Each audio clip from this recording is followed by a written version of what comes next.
नमस्कार दोस्तों, स्वागत है आपका ज़ेनोगा चैलेंज 2023 में। आज हम लोग पढ़ने वाले हैं how can we restore the internal equilibrium of the centres.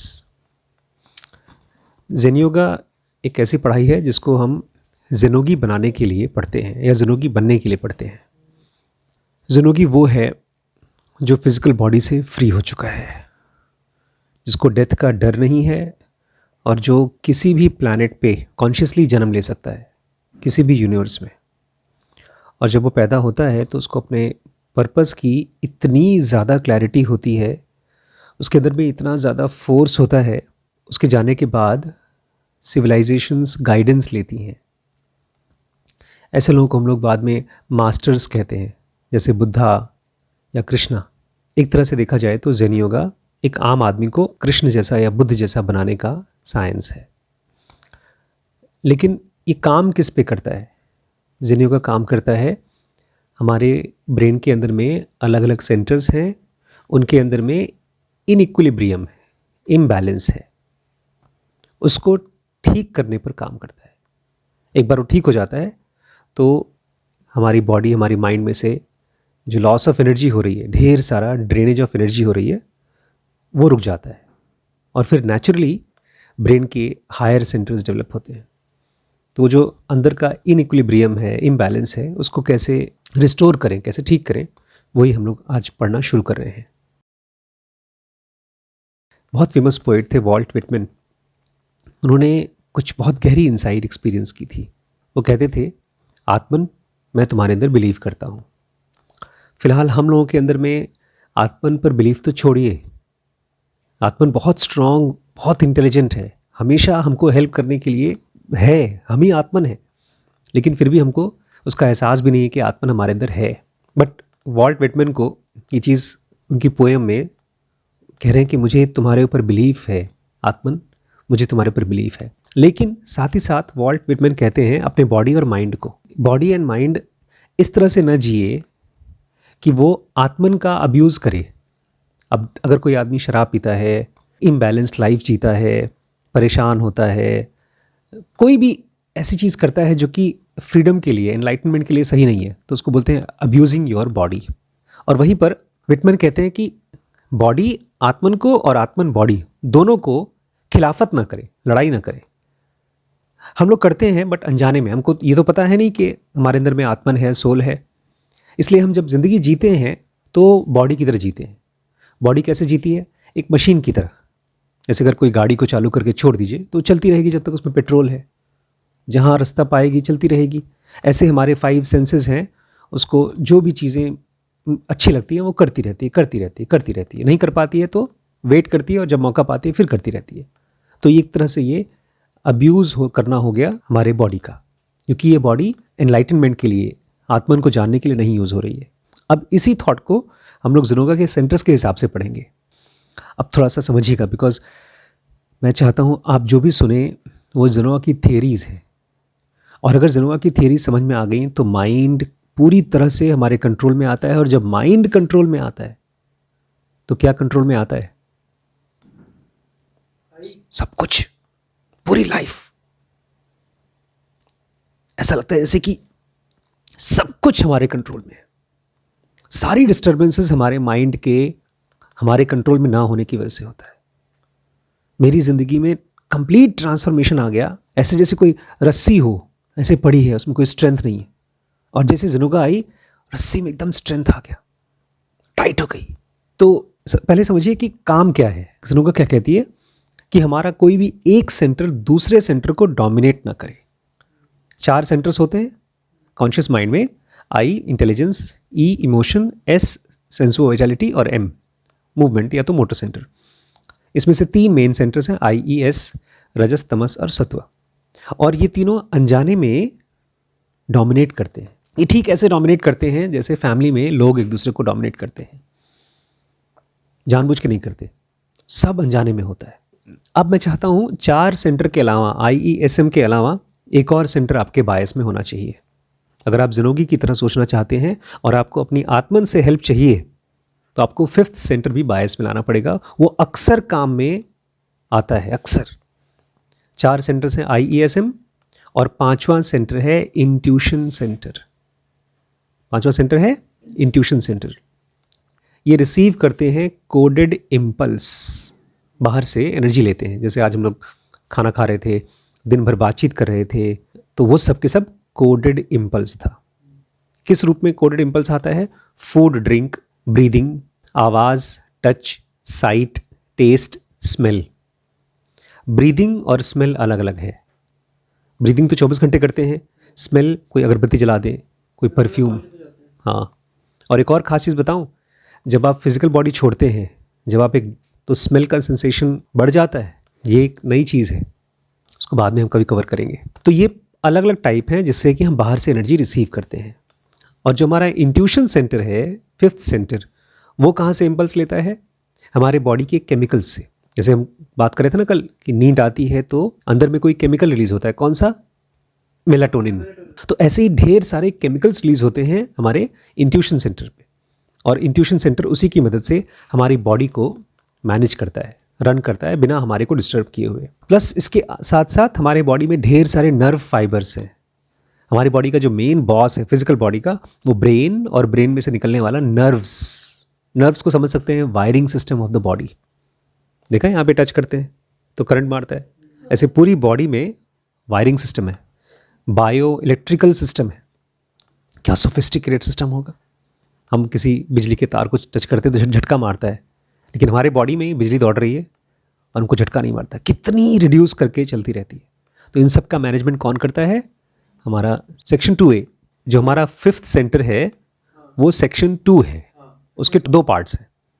2A body की देखभाल करता है, लेकिन उसके लिए इम्पल्सेस कहाँ से आते हैं? केमिकल्स में से।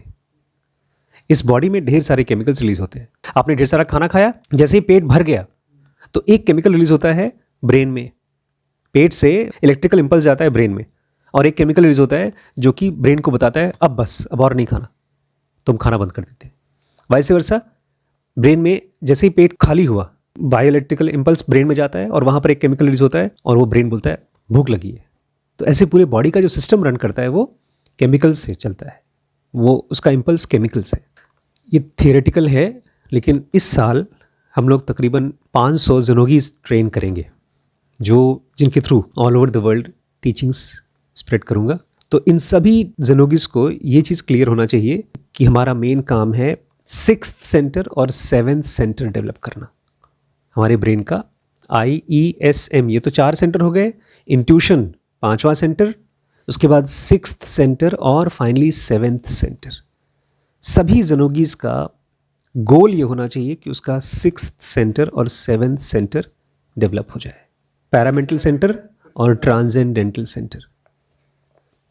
और इसके बाद रमण जैसे लोग जो होते हैं वो 7th सेंटर से काम करते हैं, इलेक्ट्रॉनिक प्लेन से काम करते हैं। मतलब उसको तो मशीनें भी नहीं जांच कर सकती, इतनी सोफिस्टिकेटेड मशीनें भी नहीं है। जिस सोफिस्टिकेशन से हमारा 7th सेंटर हमको और हमारे आसपास की दुनिया को कंट्रोल कर सकता है, अगर उसको हम लोग जगा सके, एक्टिवेट करा सके तो। अब एक आम आदमी कहेगा ये सब बकवास है, इवन डॉक्टर्स भी कहेंगे ये सब बकवास है, क्योंकि ये सब मॉलिक्यूलर, इलेक्ट्रॉनिक, ये तो केमिस्ट्री में पढ़ते हैं, फिजिक्स में पढ़ते हैं, बॉडी में कहाँ। तो ज़ेनुका कहती है कि ये 4 सेंटर्स IESM की वजह से ये तो हमारे पास है, इससे हमको मिलती है सेल्फ कॉन्शियसनेस। हमको एक एहसास होता है कि हम इस दुनिया से कुछ अलग हैं, हमारी आइडेंटिटी कुछ अलग है, हमारी लाइकिंग्स डिसलाइकिंग्स कुछ अलग है। ये कैसे बनती है? हमारे IESM से।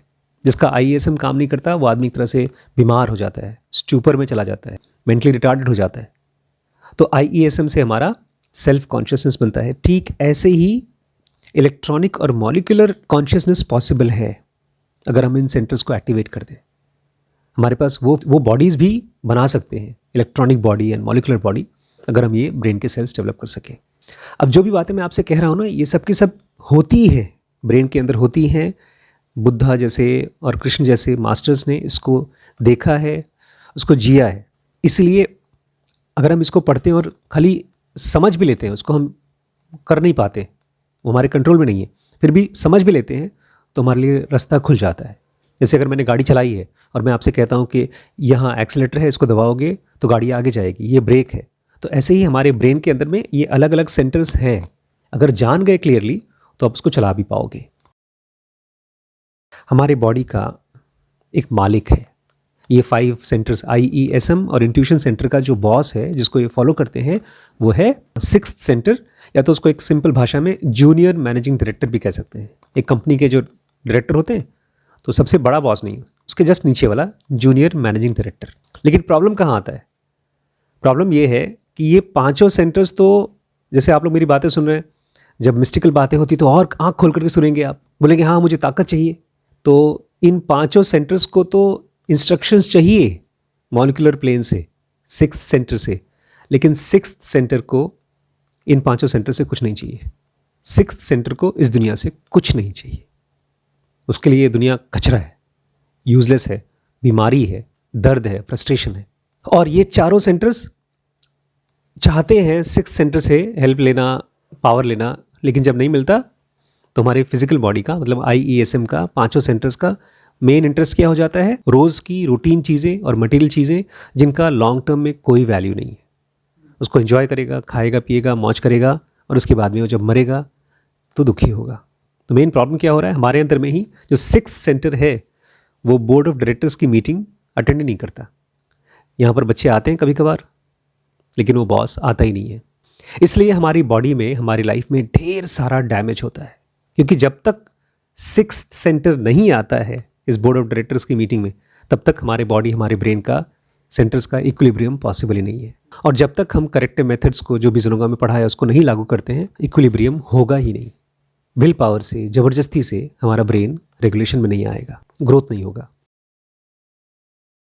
अब अगर आप ये पूछते हैं कि थोड़ा तो एग्जाम्पल दीजिए कि इलेक्ट्रॉनिक और मॉलिक्यूलर कॉन्शियसनेस होता क्या है, का एक्सपीरियंस कैसा होता है, उसके लिए आपको एक इमेजिनेशन करना है कि एक हिल है, एक बड़ा सा पहाड़।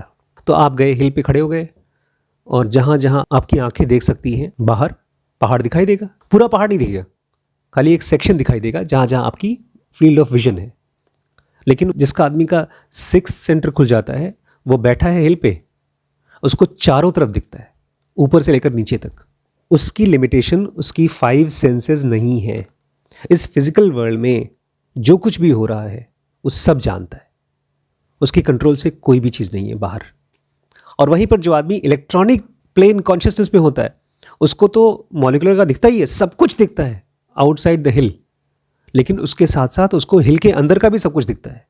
मतलब हिल किस चीज़ को बोल रहे पता है? Physical world. तो उसको फिजिकल वर्ल्ड तो पूरा दिखता ही दिखता है, लेकिन फिजिकल के अलावा मॉलिक्यूलर, इलेक्ट्रॉनिक, अंदर की चीज़ें भी दिखती हैं, सब कुछ दिखता है उसको। ये है महा डिफरेंस 5th, 6th और 7th सेंटर्स का। इसलिए जो भी आपको दिखते हैं तपस्वी, वो पागल नहीं है। देर वेरी क्लियर, वो बहुत बड़ा बिजनेस कर रहे हैं। आम आदमी तो बेचारा ऐसा कोई बिजनेस कर रहा है जिसमें कि फिजिकल वर्ल्ड की चीज़ें मिलेंगी, शायद मिले ना मिले, लेकिन एक योगी, एक जिनोगी 6th, 7th सेंटर खोलता है। एक और एग्जाम्पल समझिए। एक आदमी आपको किताब देता है और आपका 5th सेंटर खुला है, या तो ब्रेन IESM खुला हुआ है, जो कि नॉर्मली हम लोग का है, और आपको किताब ऐसी भाषा में दी गई है कि आप उस भाषा को जानते हैं, इंग्लिश में या हिंदी में। और उस पेज को, जिस पेज को दिया है खुल करके, उसको आप देखते हैं और आप उसको पढ़ लेते हैं। तो वो है आपका नॉर्मल कॉन्शियसनेस या IESM कॉन्शियसनेस, सेलुलर कॉन्शियसनेस। लेकिन कोई आदमी अगर 6th सेंटर से ऑपरेट करता है तो उसको बुक दे दीजिए, उसको बुक खोलने की ज़रूरत नहीं है, बिना बुक खोले वो पढ़ सकता है, प्रोवाइडेड उसको लैंग्वेज पता हो। और वहीं पर जो इलेक्ट्रॉनिक प्लेन से काम करता है, वो भी बंद किताब पढ़ लेगा, लेकिन उसको भाषा की भी कोई प्रॉब्लम नहीं है, किसी भी भाषा में लिखी हो वो समझ सकता है। अब बहुत बार बड़ी मम्मी बोलती है मुझे, मैं इसका जवाब नहीं जानता, मुझे बोलती हैं कि तुम्हें कैसे इन बातों पर भरोसा हो गया। मुझे लगता है मेरा माइंड बच्चे की तरह है, जैसे बचपन में हम लोग सुपरमैन पर भरोसा कर लेते थे। मुझे तो गीता पर भरोसा हो गया था, तो मैं गीता के श्लोक कैलीग्राफी पेन से लिखने की कोशिश करता था, तो ज़्यादा नहीं, थोड़ा बहुत। लेकिन जब जनोगा पढ़ा तो मुझे भरोसा हो गया कि ये जो लास्ट 2 सेंटर्स हैं, अगर कृष्ण राम के दिमाग में, ब्रेन में था, पूरी दुनिया अगर इनको प्रार्थना करती है, तो क्या पता हमारे अंदर भी हो। तो मुझे भरोसा हो चुका है कि हम सब के अंदर में 6th और 7th सेंटर खुलने का पॉसिबिलिटी है। मैं थोड़ा सा रिपीट करूँगा, पहले भी हमने बात की है। प्रॉब्लम कहाँ से आती है? जैसे आजकल ये बच्ची हमारे पास है और ये परेशान है, और ऐसे ऐसे आप लोग भी हैं, मैं भी था। और इस समय 8 अरब लोग दुनिया में अगर हैं तो गिन करके 800 लोग नहीं होंगे जो परेशान नहीं होंगे। हम सब परेशान क्यों हैं? इतना सब होने के बावजूद हमारे अंदर में 6 सेंटर, 7 सेंटर, भगवान और पता नहीं क्या क्या, फिर भी क्यों परेशान है? उसकी वजह है इन 5 सेंटर्स के assistants, secretary and other administrative staff. जैसे मैं इस कंपनी का बॉस हूँ, जब मैं यहाँ पर नहीं हूँ तो कौन होगा? कौन टेक केयर करेगा? दिलीप जी टेक केयर करेंगे। दिलीप नहीं होंगे तो अखिलेश टेक केयर करेगा। अखिलेश नहीं होगा तो कलेक्शन का स्टाफ टेक केयर करेगा। वो लोग भी नहीं होंगे तो आप लोग टेक केयर करेंगे। और जब आप लोग टेक केयर करेंगे तो क्या होगा आप जानते हैं। हमारे ब्रेन में भी जो सबसे मैच्योर सेल्स हैं, जब वो नहीं आते काम करने के लिए, वो क्यों नहीं आते? क्योंकि वो ज़रूरी काम करने गए हैं। आपने खाना खा लिया तो खाना पचाने गए हैं। आप अगर फिल्म देख रहे हैं तो फिल्म देख रहे हो। तो जो बाकी ज़रूरी काम है, सोचने का काम, वो असिस्टेंट करते हैं, सेक्रेटरीज करते हैं हमारे ब्रेन में। इसलिए हमारे डिसीजंस अक्सर गलत होते हैं। कॉन्टेम्पलेशन का काम हम साइड में किसी और से कराते हैं। हम एंटरटेनमेंट का काम अपने मेन सेंटर्स को दे देते हैं। अच्छा, ये बड़े चालाक हैं। ये हमारे आई, ई और एस सेंटर्स के जो जूनियर्स हैं, असिस्टेंट्स हैं, ये जानते हैं आई, ई और एस, मेनली आई और ई एस, इन दोनों के बीच में फ्रिक्शन है, लड़ाई है। जैसे बच्चों को अगर पता है कि पापा मम्मी की बनती नहीं है तो आग लगा देंगे। अरे पापा, पता है मम्मी ने क्या बोला आपके बारे में, ऐसा ऐसा बोला। या घर में एक रिलेटिव दूसरे रिलेटिव को पसंद नहीं करता तो वो उसकी बुराई करेगा, उसकी बुराई करके यहाँ से फ़ायदा, मतलब खुश करने के लिए आग लगाने का काम करते हैं, मंत्रा का काम करते हैं। प्लस ये असिस्टेंट्स ये भी जानते हैं कि ई और एस सेंटर आई सेंटर को अक्सर डोमिनेट करते रहते हैं। इनफैक्ट डोमिनेट करते ही रहते हैं हमेशा, कि हम नॉर्मली सोच नहीं पाते, हमारा आई सेंटर काम नहीं कर पाता फ्रीली, वो हमेशा डोमिनेटेड होता है इमोशन से और सेक्सुअलिटी से। तो इस फ्रिक्शन का, इस लड़ाई का, एक तरफ आई सेंटर और एक तरफ ई और एस सेंटर, इनके बीच में जो फ्रिक्शन है उसका ये सबऑर्डिनेट्स, ये असिस्टेंट्स फ़ायदा लेते हैं, फ़ायदा उठाते हैं। और जो कोई भी कमांड आई सेंटर भेजता है, बोला जाओ ई सेंटर को समझा दो, तो ये लोग उसको रिवर्स कर देते हैं। मतलब जो कुछ भी हम डिसाइड करते हैं वो कर नहीं पाते, जो भी हम करना चाहते हैं वो होता ही नहीं हमसे। ये सब चीज़ नहीं करने के लिए भी कोई रिस्पॉन्सिबल है, वो हमारे ही ब्रेन के, हमारे ही IASM सेंटर के सबऑर्डिनेट्स हैं। एक तरह से हमने अपने ब्रेन में जो लगाम है, जो ड्राइवर की सीट है, गाड़ी में 4 लोग अगर बैठे हैं तो सबसे छोटा बच्चा है उसको ड्राइवर की सीट दे दी है, उसको बोल दिया, स्टीयरिंग दे दिया, चलो चलाओ। और फिर धाड़ धाड़ धाड़ एक्सीडेंट करता रहता है और हम बोलते हैं अरे यार गाड़ी क्यों नहीं चल रही हमारी, हम परेशान क्यों हैं, हम दुखी क्यों। एक तरह से किसी भी आदमी की लाइफ में जो सबसे बुरा से बुरा मिसमैनेजमेंट हो सकता है वो यही है। तो ये जो कंडीशन बताई मैंने एक आम आदमी की बताई, और यही चीज़ जब कोई क्रिमिनल होता है तो उसमें और वर्स्ट हो जाता है। और ये सब देख करके ई और एस के जो सबऑर्डिनेट्स हैं वो तो बदतमीज़ हैं ही, गुंडे तो हैं वो सब, क्योंकि उनको समझ तो है नहीं। आई सेंटर के सबऑर्डिनेट्स भी बिहेव नहीं करते। जैसे आज मैंने एक नई चीज़ खोजी, उसका मैं एक चैप्टर बनाने वाला हूँ, हम लोग की बुक, जो बुक आने वाली है। हम चीज़ों को समझते हैं ना, जैसे आप थोड़ी बहुत रीडिंग समझते हैं, आप थोड़ा बहुत इंस्टाग्राम समझती हैं, आप थोड़ा बहुत अपनी आकाश कोचिंग को समझती हैं।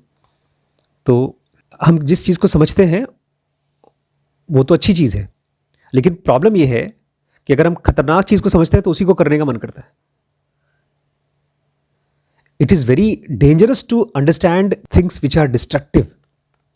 अगर आपको, लाइक से छोटे बच्चे हैं आप, और आपको समझ है कैसे बॉम्ब बनाते हैं, तो गया।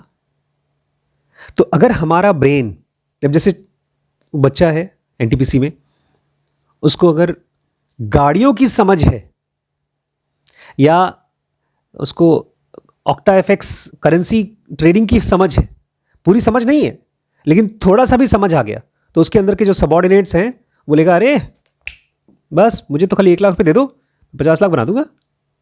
जो थोड़ी बहुत समझ होती है वो इतनी चीख चीख के बोलती है कि वो अपना नुकसान कर देता है। तो खाली इंपॉर्टेंट ये नहीं कि आपको कोई चीज़ समझ में आती है, इंपॉर्टेंट ये है कि क्या चीज़ आपको समझ में आती है वो भी कायदे की है कि नहीं। नहीं समझे? मुझे लेट्स से खाना बनाने आता है, अच्छा बेटा क्या बना लेते हो? शराब बना लेता हूँ अंकल। बचपन में ना मेरे एक वाइन यार्ड में काम करता था, तो उन्होंने सब सीख लिया कैसे बेस्ट क्वालिटी की शराब बनाई जाती है, ठर्रा कैसे बनाया जाता है। मैं ऐसी नशीली पदार्थ बना सकता हूँ कि आप बेहोश हो जाएंगे। मैंगो वाइन पिलाऊंगा। तो आप क्या क्या चीज़ कर सकते हो, क्या चीज़ समझ में आती है? अगर वो खतरनाक चीज़ है तो आप भी खत्म हो गए। तो ये IESM के जो सबॉर्डिनेट्स हैं, इनको ये नहीं पता क्या चीज़ इंपॉर्टेंट है, क्या चीज़ वर्थ इट है, क्या चीज़ वैल्यूबल है। मेरे हिसाब से केवल एक ही चीज़ समझने लायक है, और वो है साइंस ऑफ ज़ेनोगा, साइंस ऑफ फ्रीडम। और ये सब क्यों होता है? क्योंकि हम जानते नहीं हैं कि हमारे अंदर की दुनिया को हम कैसे मैनेज करें। बड़ा सा दुनिया है ये, इनर वर्ल्ड। फिल्म थी राम अवतार, जिसमें बेचारे राजेश खन्ना जी घर के पिता थे और उनके बच्चों को उन्होंने पाल पाल के बड़ा किया, और उनके बच्चे बदतमीज़ निकले। नहीं, बदतमीज़ बच्चे होते हैं, तो वो बाप के सब पैसे वैसे लेकर के लूट करके बाप को घर से बाहर निकाल दिया। तो उनकी प्रेस्टीज पूरी, इज्जत पूरी ख़त्म हो गई। बाद में उनके घर में एक नौकर था, वो सचिन, कौन था नौकर? हाँ से शायद सचिन था, एक एक्टर सचिन, बहुत फेमस। तो वो जाकर के उनकी इज्जत लौटाता है। फिर उसको इंजीनियरिंग आती थी, मोटर कार बनाने आता था, उसने बनाया और बहुत पैसे कमाए। और बाद में जब उसके बच्चों के पास फिर से पैसे की कमी आई तो बाप से पैसे मांगने आया, तब इसने फिर से दिखाया कि यार देगा, भागो यहाँ से, मेरी इज्जत नहीं की थी उन्होंने। भगा दिया फिर। रोना पीटना खूब था, इज्जत बेइज्जती का खेल चला। बट देख करके लगता है यस, अब मज़ा आया, उसको बदला लिया उसने। जैसे बागवान की स्टोरी नहीं है, वैसा कुछ। तो हाँ, वो स्टोरी सचमुच की स्टोरी है हमारे ब्रेन में। बेचारा जो आई सेंटर है, वही बुढ़ा गरीब इंटेलिजेंट आदमी है जो झोला लेकर घूमता रहता है, कुछ कोई ई और एस सेंटर से मार खाता रहता है। बेचारा क्या करे। तो अगर हम ये कर सके, हम अपने आई सेंटर की इज्जत को वापस लौटा सके, तो हम खाली अपना नहीं, इस पूरी दुनिया का भला कर पाएंगे। बट उसके पहले, इस चीज़ को करने से पहले हमको याद तो आए कि ये सब चीज़ हमारे ब्रेन में पॉसिबल है, ये सब हमारे अंदर चल रहा है। ठीक है? तो दोस्तों, इस पूरी सीरीज़ को अच्छे से पढ़िए। मुझे 1 बिलियन ज़ेनोगीज़ चाहिए, तो उसमें से अगर आप एक होना चाहते हैं तो ये नंबर है, इस पर कॉन्टैक्ट करिए। ठीक है? नमस्कार। और फिजिकली अगर मुझसे मिलना है तो भी आप इस नंबर पर कॉन्टैक्ट करिए। मैं बॉम्बे, पुणे और बैंगलोर बहुत जल्दी आने वाला हूँ, और दिल्ली भी।